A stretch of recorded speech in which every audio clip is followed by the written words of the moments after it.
Ahora sí, como estábamos hablando, en realidad con la primera sesión vimos lo que era los fundamentos de los que habla la norma técnica, que ya habíamos mencionado que lamentablemente es una norma que ya tiene está un poco desfasada por el tiempo que tiene, pero hay modificatorias que han permitido que siga siendo útil, pero los puntos principales de los cuales toca no han sido desfasados. Si bien es cierto, hay algunos lineamientos administrativos o técnicos que son los que tal vez con otras modificatorias se han visto ahí mejoradas, ¿no? También hablamos del rol del enfermero, hablamos básicamente de las competencias que tiene que tener ocupando justamente todas las dimensiones que tiene el profesional de enfermería.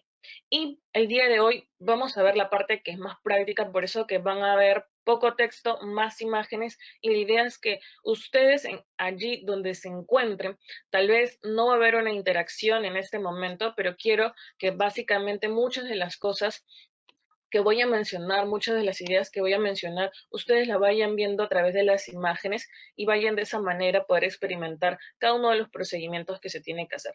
Muchos de estos procedimientos, cada uno ya lo ha hecho en su institución, tal vez, o incluso simplemente cuando hemos estado en pregrado.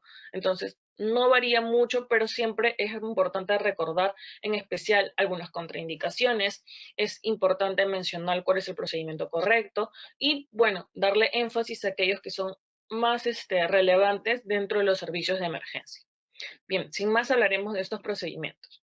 Ahora, hay que tener en cuenta tres fundamentos específicos con los procedimientos de enfermería. El primero es la anamnesis, que habla de la información aportada por el paciente y por otros testimonios para confeccionar su historia clínica. Esto no es lo que nos dice la RAE. Ahora, ¿qué quiere decir? Que la anamnesis va a ser el interrogatorio que yo le voy a hacer a mi paciente para poder determinar algunas cosas. Recordemos que si bien es cierto, el que brinda la indicación médica, el que escribe el historial médico también es el médico propiamente dicho, recordemos que la enfermera también está presente. La enfermera es en parte de su valoración la que también va a realizar este procedimiento. No es que solamente el médico va a realizar la anamnesis y va a colaborar en el historial médico, sino que enfermería es la que muchas veces va a denotar incluso cosas como que el médico no le preguntó alergias, como que no le preguntó la historia o la evolución de la enfermedad y todo ello. Y muchas veces los pacientes con nosotros, con el personal de enfermería, es con quien va a tener mayor apertura, por lo mismo que nosotros estamos 24 horas del día, los 7 días de la semana a pie de cama con ellos, es que van a tener mayor apertura con nosotros para poder contarnos todo ello y con ello tener la información necesaria. ¿Es importante hablar de la anamnesis para un procedimiento? Sí, porque como van a ver en algunos procedimientos hay contraindicaciones. Hay algunos pacientes a los que no se les puede colocar ciertos, entonces se le puede realizar ciertos procedimientos y entonces para ello va a ser importante tener esta información. Ahora, el examen físico es un examen más objetivo. Son un conjunto de maniobras o procedimientos que nos van a permitir determinar el estado de salud en referencia al objetivo, a lo que vemos. Es decir, es independientemente de si el paciente o no se puede comunicar. Entonces, esto va a ser algo más visual y táctil, ¿no? Ahora, lo otro que tenemos que recordar es el PAE. Yo sé que hemos estado bastante con lo del PAE desde pregrado, pero es importante el proceso de atención de enfermería. ¿Por qué es importante? Porque el proceso de atención de enfermería es nada más y nada menos que la aplicación de la ciencia, del método científico, del conocimiento científico en enfermería. Y por lo tanto, tenemos que seguir todos estos procedimientos, todos estos pasos que tiene estas etapas del proceso de enfermería para poder hacer nuestro procedimiento. ¿Nuestro procedimiento dónde se encuentra? Aquí, en este puntito que estoy señalando, en ejecución. Aquí se encuentra mi procedimiento de enfermería. Pero yo puedo hacer un procedimiento de enfermería aislado. No. Recordemos que para yo hacer este procedimiento de enfermería tengo que haber valorado, o sea, debo haber recogido y organizado mis datos, debo de haber llegado a un diagnóstico de enfermería. Según este diagnóstico voy a verificar cuál es mi NIC, cuál es mi NOC, entonces voy a planificar, voy a ver cuáles son mis objetivos, voy a determinar cuáles van a ser las intervenciones y dentro de esas intervenciones están mis procedimientos. Y por último voy a evaluar si estos procedimientos que he realizado están bien, están mal, son procedimientos que están cumpliendo su función, no lo están cumpliendo, hay que corregirlos o hay que optar por otros, ¿no? Entonces, es importante mencionar esto antes de mis procedimientos. Recuerden, los procedimientos no son aislados, son parte de mi proceso de enfermería. Bien, ahora vamos con el siguiente. Esta es, por ejemplo, cuando ustedes van a cualquier institución, la institución, así como hablamos el día de la sesión anterior, dijimos que habían documentos de gestión. Dentro de los documentos de gestión hay lo que se llaman guías de procedimiento. Estas guías de procedimiento usted se lo puede pedir a su jefa en cualquier de servicio en el que se encuentre, sea pediatría, sea emergencia, sea UCI, el servicio que usted se encuentre, ahí de igual manera va a haber la guía de procedimiento. Entonces, las guías de procedimiento generalmente tienen estas partes. Tienen una descripción, es decir, la descripción del procedimiento en sí, en qué consiste, las indicaciones, es decir, para qué situaciones específicas se debe realizar este procedimiento, las contraindicaciones, es decir, cuándo no realizar este procedimiento, la persona responsable, que en este caso a veces es solo la licenciada, en otros casos se requiere el apoyo de un personal técnico para poder hacer el procedimiento de manera adecuada, cuál es el recurso humano, ¿no? El equipo y material. Y por último, aquí es la parte donde les decía que vamos a conjugar el conocimiento científico y lo vamos a aplicar en el procedimiento. Porque aquí no solamente dice los pasos, sino que va a decir sus fundamentos, es decir, la razón. Pero ahora, no vamos a leer y no vamos a hacer todos los procedimientos de esta manera, porque si no, sería muy tedioso solamente estar leyéndoles a ustedes las guías de procedimiento. Vamos a ver con imágenes y vamos a tratar de usar nuestra mente para también recordar, porque todos en algún momento hemos hecho estos procedimientos, solo que en la medida que estemos en un servicio u otro, es de que nosotros vamos a recordar más o vamos a aplicar más este tipo de procedimientos. Ahora, siempre hay un antes. Para evitar dilatar y poder centrarnos en el procedimiento así, todos y cada uno de los procedimientos siempre se va a seguir este antes. Vamos a comenzar por aquí, por la base. ¿Qué dice revisar indicación médica? ¿Qué quiere decir esto? Yo tengo que revisar la indicación que está en la historia clínica. Voy a revisar, en efecto, si la indicación, ya sea una hoja o sea en la historia, dice el nombre, apellido de mi paciente, lo corroboro con su brazalete de identificación. Si el paciente está consciente, lo corroboro con su nombre. Bien, ¿qué es lo que voy a revisar? Voy a revisar qué es la indicación médica y a la par voy a revisar con la historia clínica.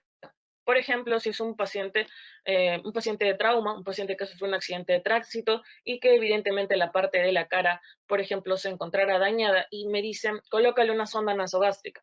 Es una contraindicación de una sonda nasogástrica cuando es un paciente de un trauma facial, porque obviamente la sonda se puede desviar a otras zonas, podemos lesionar y otros. Entonces, el médico puede indicarlo, porque dice, no, el paciente necesita un medicamento o necesita alimentación u otro motivo.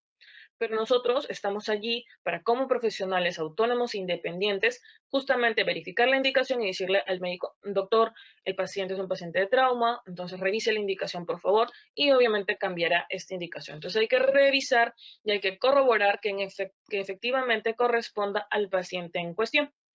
El consentimiento informado. Recuerden, para estos procedimientos no es que necesariamente vamos a necesitar un consentimiento en físico, o sea, no necesitamos hacer que el paciente pueda llenar una hoja y la pueda firmar, sino que en este caso lo que vamos a necesitar es explicarle al paciente y de esa manera obtener su consentimiento.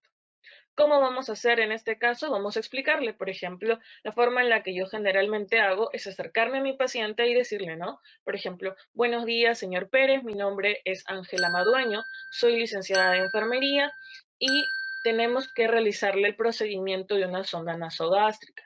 Es un pequeño, y le puedo mostrar la sonda, por ejemplo, le podría mostrar la sonda y le puedo decir, este es un tubito flexible que va a ingresar por su nariz y tiene que llegar hasta su estómago.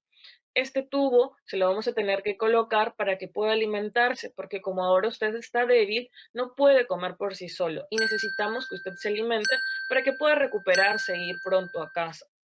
Este procedimiento es un poco incómodo al momento de ingresar, pero yo voy a estar junto con usted y le voy a decir las veces que tenga que pasar su saliva o tomar un poco de agua para que me ayude y este procedimiento sea mucho más fácil y menos doloroso para usted.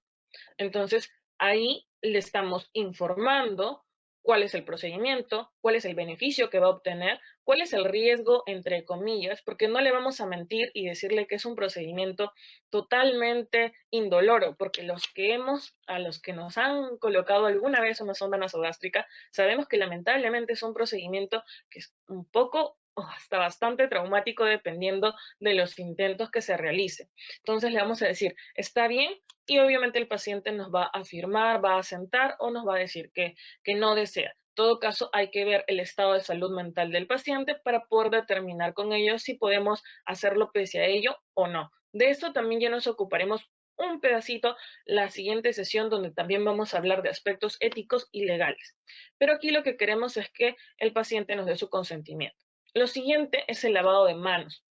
Recordemos, el paciente ya nos dio su consentimiento, hay que hacer el lavado de manos, que debe durar entre 40 a 60 segundos. Son 11 pasos y no podemos olvidar que lo tenemos que hacer antes de preparar lo siguiente: nuestros materiales para el procedimiento. Después de preparar nuestros materiales y antes del procedimiento, nos volvemos a lavar las manos. Entonces, esos son los antes de un procedimiento. ¿Bien? Permítame un minuto, por favor, que mi batería está bajando.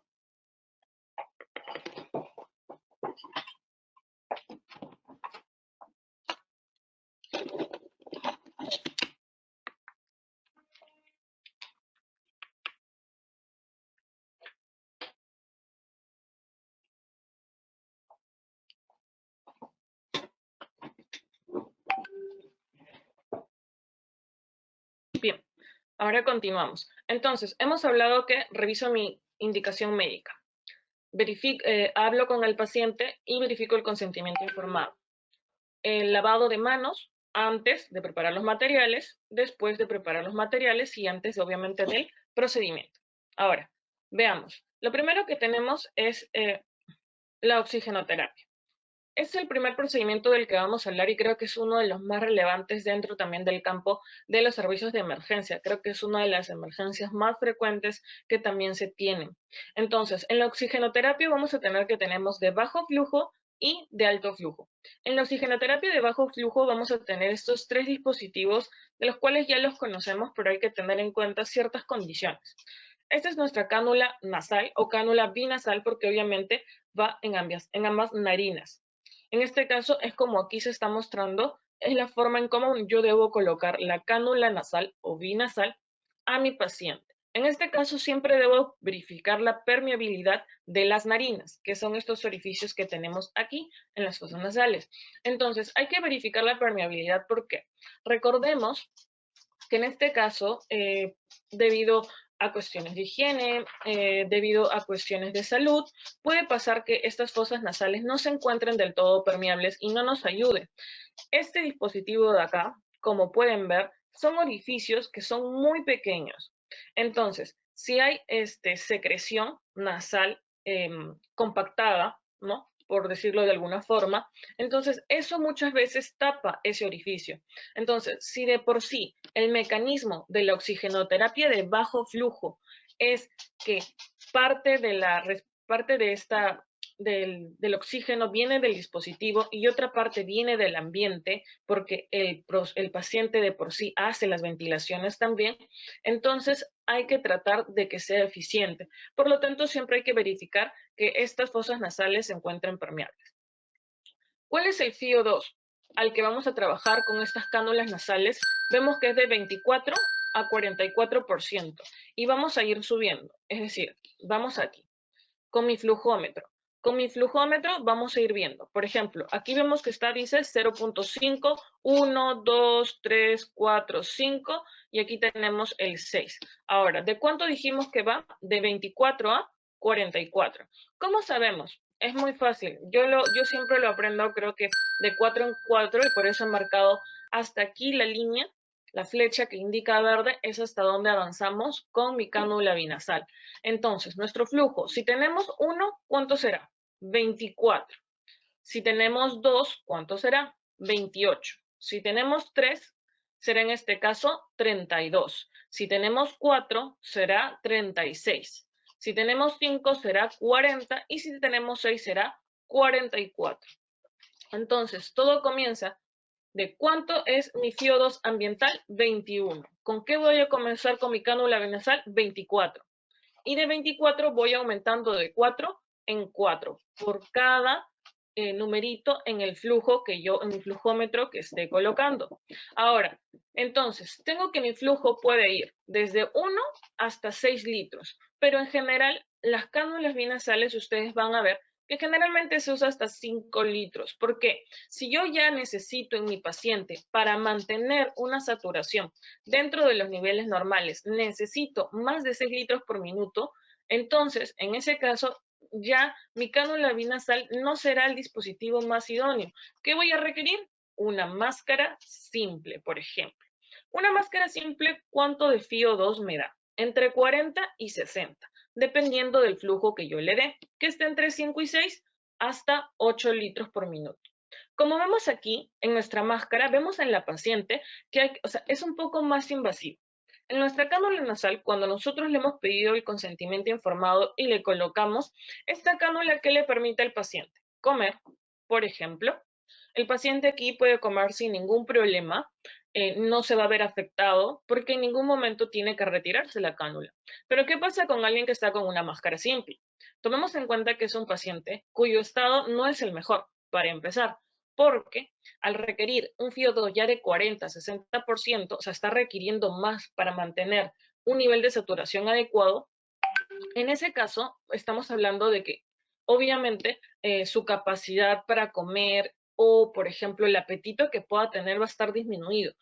Pero, de todas maneras, esta máscara impide que se pueda alimentar de forma adecuada. Es un poco más invasiva. Si vemos en este caso, tenemos esta parte de aquí que pueden visualizar que es como un metal que hay que acoplar porque ese metal se encuentra como liso y al momento de colocarlo en la nariz hay que tratar de acoplarlo y presionarlo para que de esa manera pueda adaptarse a la curvatura natural de la nariz.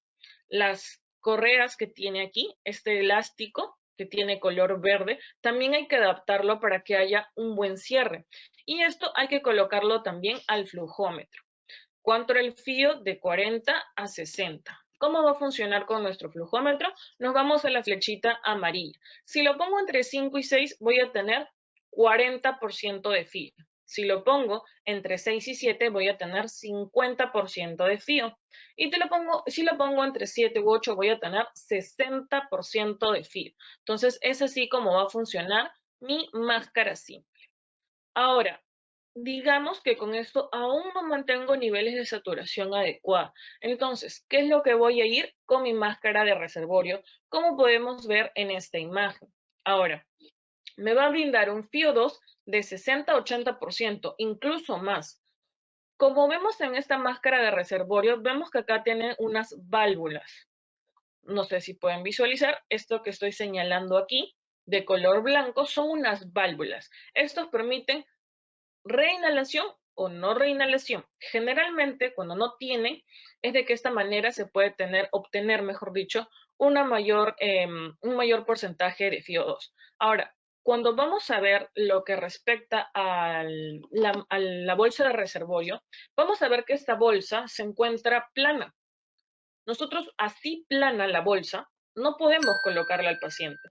Necesitamos conectar la máscara de reservorio primero a nuestro flujómetro, que a su vez va a estar conectado al oxígeno, al suministro de oxígeno, y necesitamos que este suministro de oxígeno llene esta bolsa de reservorio.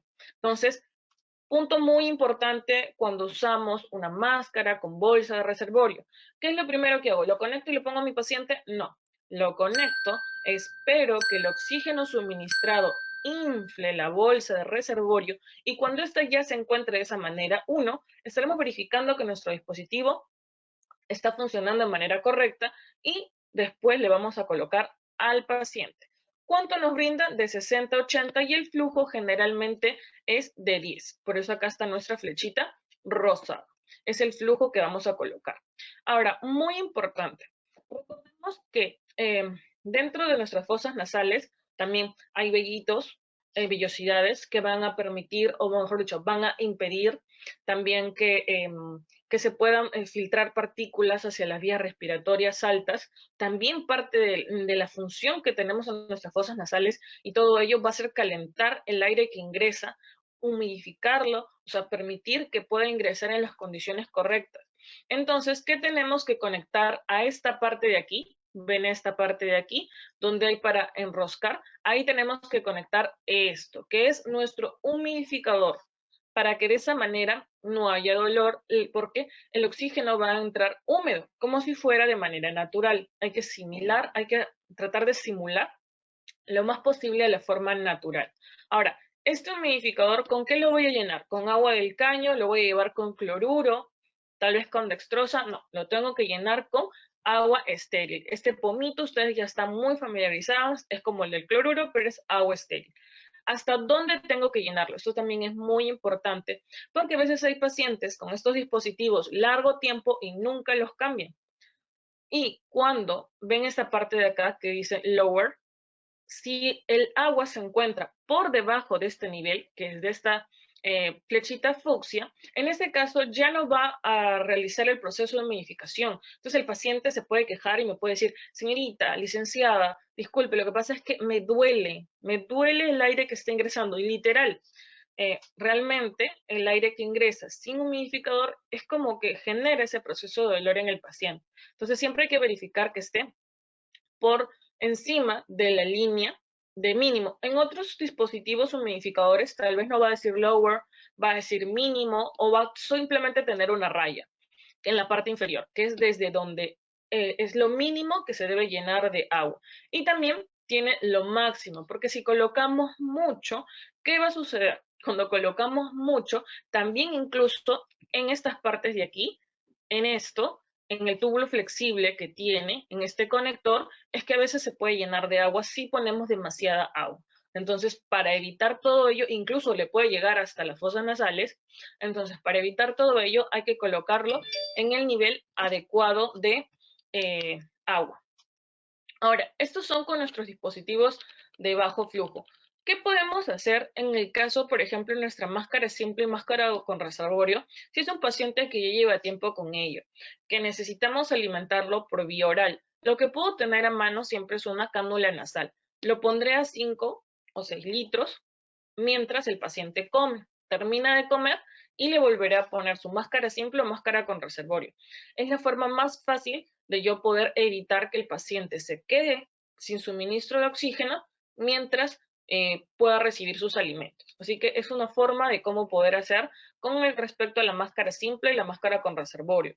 Ahora, hay que recordar también que esta máscara se tiene que lavar. O sea, no es que hay pacientes que lo puedan tener días o algo, entonces podemos o intercambiarlo con otro para tenerlo, o simplemente retirarlo un momento mientras, por ejemplo, come, se le pone la cánula nasal y se puede lavar. De igual manera se le puede lavar solo con agua estéril, para que de esa manera poder retirar el exceso, porque obviamente esas zonas, obviamente por lo que está en la cara también, puede generar lesiones. Entonces hay que verificar también para evitar que se generen los MARSI, que se generen las lesiones por presión en esas zonas.